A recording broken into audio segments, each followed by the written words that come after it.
Hello दोस्तों, welcome to DSD cars. और आज के इस वीडियो में बात करेंगे मारुति ब्रेजा 2025 के बारे में। और अगर आप भी मारुति ब्रेजा लेने की सोच रहे हैं तो एलएक्सआई या फिर वीएक्सआई कौन सा जो वेरिएंट है वो मोस्ट वैल्यू फॉर मनी आपके लिए साबित हो सकता है, या कौन सा वेरिएंट बढ़िया आप कह सकते हैं। तो सारी बातें आज के वीडियो में करेंगे और एक एक करके सारे पॉइंट्स क्लियर करेंगे। एक ही स्क्रीन पे दोनों गाड़ियां आपके सामने होंगी ताकि आसानी से सारे जो डिफरेंसेस हैं वो आप समझ जाएं। और बात करेंगे कि कौन सी गाड़ी आप क्यों इनमें से ले सकते हैं। तो सबसे पहले आपको बता दूं कि प्राइस जो नए वाले आ गए हैं मारुति ब्रेजा के, उस हिसाब से 8,54,000 रुपए बेस मॉडल की एक शोरूम कीमत हो चुकी है। यानी कि बेस मॉडल पे 20,000 रुपए यहाँ पे बढ़ा दिए गए हैं और अब बेस मॉडल ऑन रोड आपको पड़ेगा लगभग 10 लाख रुपए का। वहीं अगर वीएक्सआई के प्राइस की मैं बात करूं तो वीएक्सआई वेरिएंट की एक शोरूम कीमत है 9,69,000 रुपए।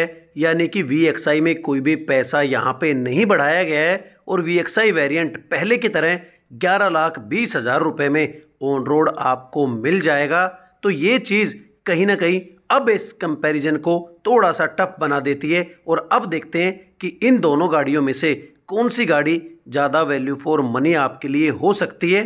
तो स्क्रीन को फुल कर लीजिए और इस कंपैरिजन का मजा लीजिए। सबसे पहले बात करें फ्रंट लुक्स में, तो आपको दोनों ही गाड़ियों में हेलोजन हेडलाइट मिलती है। उसी के पास में जो टर्न इंडिकेटर है, पार्किंग लाइट दी गई है। दोनों ही गाड़ियों में ग्रे स्टोन में ग्रिल मिलती है और ऊपर क्रोम फिनिश का जो यूज है दोनों ही गाड़ियों में मिल जाता है। फोग लैंप कोई से भी वेरिएंट में आपको नहीं मिलते हैं और जो स्किड प्लेट है दोनों ही वेरिएंट्स में ब्लैक कलर के साथ में मिलती है। यानी कि फ्रंट लुक अगर आप देखेंगे तो एलएक्सआई है या वीएक्सआई है, कोई फर्क आपको यहाँ पे नज़र नहीं आने वाला है। साइड लुक भी अगर आप देखेंगे तो कोई बड़ा फर्क नहीं आएगा। दोनों ही गाड़ियों में 16 इंची स्टील व्हील और व्हील कवर के साथ में टायर्स आपको मिल रहे हैं। चौड़ी चौड़ी जो बॉडी क्लैडिंग है दोनों ही गाड़ियों में है। 200 mm की ग्राउंड क्लियरेंस आपको मिल रही है। एबीएस, ईबीडी, ईएसपी, हिल असिस्ट जैसे जो फीचर्स हैं वो दोनों ही वेरिएंट में आपको मिलते हैं। टर्न इंडिकेटर ओआरवीएम के ऊपर ही दोनों गाड़ियों में मिलते हैं। एलएक्सआई में ए पिलर आपको बॉडी कलर मिलता है, जबकि वीएक्सआई में ब्लैक कलर आपको मिलता है। तो ये फ़र्क आपको ज़रूर मिलता है। बॉडी कलर में ही डोर हैंडल्स दोनों गाड़ियों में मिलते हैं। शार्क फिन एंटीना और जो रियर स्पॉइलर है वो भी दोनों गाड़ियों में आपको मिल जाता है। दोनों ही गाड़ियों में सेम जो एलईडी टेल लाइट है वो आपको मिलती है। कोई फ़र्क आपको यहाँ पे नज़र नहीं आएगा। 4 पार्किंग सेंसर्स और जो रिफ्लेक्टर्स हैं वो भी दोनों ही गाड़ियों में सेम मिलते हैं। पीछे भी स्किड प्लेट का कोई फ़र्क आपको नज़र नहीं आता है। एलएक्सआई में रियर डिफोगर नहीं मिलते हैं, जबकि वीएक्सआई में रियर डिफोगर्स आपको मिल जाते हैं। तो ये जो बड़ा फ़र्क है वो रियर लुक में आपको पता चल जाता है। दोनों ही गाड़ियों में जो इलेक्ट्रॉनिक बूट है वो आपको मिल रहा है। 328 लीटर का बूट स्पेस दिया गया है, कोई फ़र्क नहीं है। और बूट फ्लोर के नीचे दोनों ही गाड़ियों में आपको 16 इंच का जो स्पेयर व्हील है वो एज स्टेपनी मिल जाता है। बूट स्पेस में कोई फ़र्क कोई सी भी गाड़ी में नहीं है, लेकिन जो रियर हेडरेस्ट का फ़र्क है वो यहाँ पे आपको क्लियर नज़र आ रहा है। यहाँ पे तो ये देखा अपने बूट स्पेस। चाबी की बात करें तो लॉक और लॉक बटन के साथ में दोनों ही गाड़ियों में 2-2 रिमोट कंट्रोल चाबियाँ आपको मिल जाती है। दरवाजे पे दोनों ही गाड़ियों में ब्लैक कलर का जो इंटीरियर है, जो फिनिश है वो मिलती है। ब्लैक कलर में door handle smart lock system, चारों ही पावर विंडोज़ मिल जाती हैं और driver window 1 touch up down के साथ में और एंटी पिंच फीचर के साथ में दोनों ही गाड़ियों में मिलती है।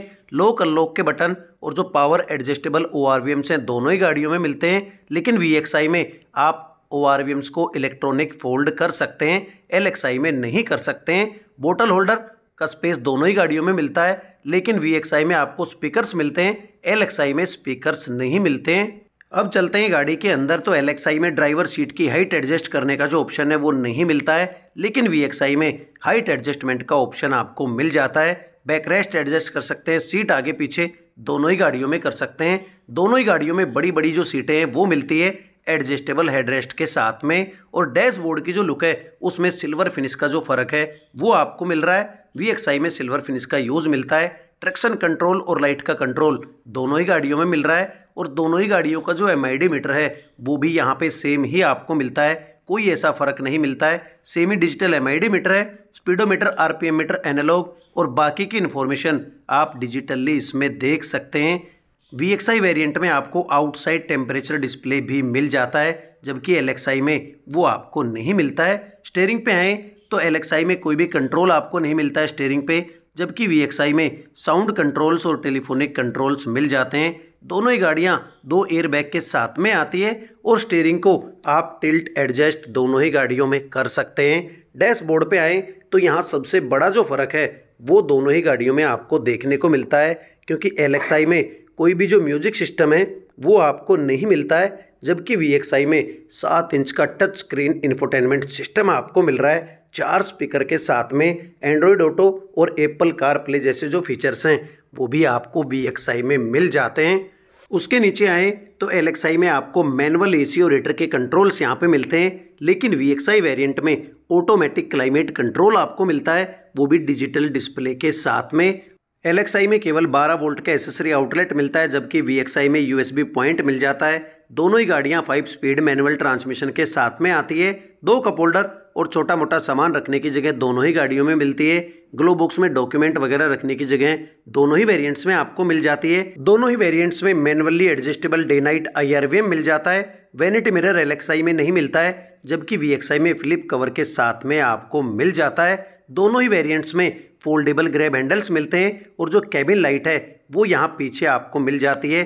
पीछे देखें तो दोनों ही गाड़ियों के दरवाजे पे ब्लैक फिनिश का इंटीरियर मिल रहा है। पावर विंडो का कंट्रोल बोतल होल्डर आपको दोनों ही गाड़ियों में मिल जाता है और ये है दोनों ही वेरिएंट्स की रियर सीटिंग। तो रियर सीटिंग में कोई ऐसा इशू आपको नहीं होता है, बराबर की जो सीटिंग है वो मिलती है, लेकिन LXi में जो हेड रेस्ट है पीछे वाली सीट पे वो आपको नहीं मिलते हैं, जबकि VXi में एडजस्टेबल हेडरेस्ट आपको मिल जाते हैं। तो ये कहीं ना कहीं एक बड़ी ज़रूरत लोगों की है कि LXi में भी जो हेडरेस्ट हैं वो देने चाहिए मारुति को। रियर AC वेंट्स दोनों ही वेरिएंट में आपको मिल रहे हैं और पीछे की सीट से डैशबोर्ड की जो लुक है वो आप देख सकते हैं। इंजन के मामले में भी दोनों गाड़ियों में कोई फर्क नहीं है। 1462 सीसी 102 bhp 136 Nm टॉर्क और 17.38 किलोमीटर पर लीटर की माइलेज के साथ में K15C पेट्रोल इंजन दोनों ही गाड़ियों में आपको मिल जाता है। तो अब देखते हैं कि जो फीचर्स हैं वो वर्थ करते हैं नहीं करते हैं। तो VXi वेरिएंट में LXi से ज़्यादा जो फीचर्स आपको मिल रहे हैं वो है rear defogger, driver seat height adjustment, 7 inch का म्यूजिक सिस्टम, 4 स्पीकर के साथ में steering controls, rear headrest, vanity mirror, auto climate control और इलेक्ट्रिक फोल्डेबल ORVMs, यानी कि LXi से कई सारे ज़्यादा जो फीचर्स हैं वो आपको मिल रहे हैं और उनमें कई सारे जो बेसिक फीचर्स हैं वो आपको मिल रहे हैं। तो अब पैसे बढ़ने के बाद मेरे हिसाब से LXi की जगह VXi वेरिएंट की तरफ जाना ज़्यादा बेहतर कहीं ना कहीं साबित होता है, क्योंकि 1,20,000 रुपये ऑन रोड में कई सारे जो फीचर्स हैं ज़रूरत के वो आपको VXi वेरिएंट में मिलते हैं। LXi वेरिएंट आप तभी लें जब आपका बजट कम है और ब्रेजा के जो बेसिक फीचर्स हैं, बॉडी स्ट्रक्चर है, SUV टाइप गाड़ी आपको लेनी है थोड़े से कम बजट में, तो आप LXi ले सकते हैं। लेकिन अब VXi वेरिएंट भी कहीं ना कहीं अपने आप में वैल्यू फॉर मनी साबित हो रहा है यहाँ पे, और मेरे हिसाब से बाहर से एसेसरी लगवाने से अच्छा है कि कंपनी फिटेड जो चीज़ें हैं वो आप ले लें। तो भाई यही था आज का वीडियो। अगर वीडियो अच्छा लगा हो तो प्लीज़ चैनल को सब्सक्राइब कर देना और मुझे अपना सपोर्ट देते रहना। वीडियो को एंड तक देखने के लिए थैंक यू दोस्तों।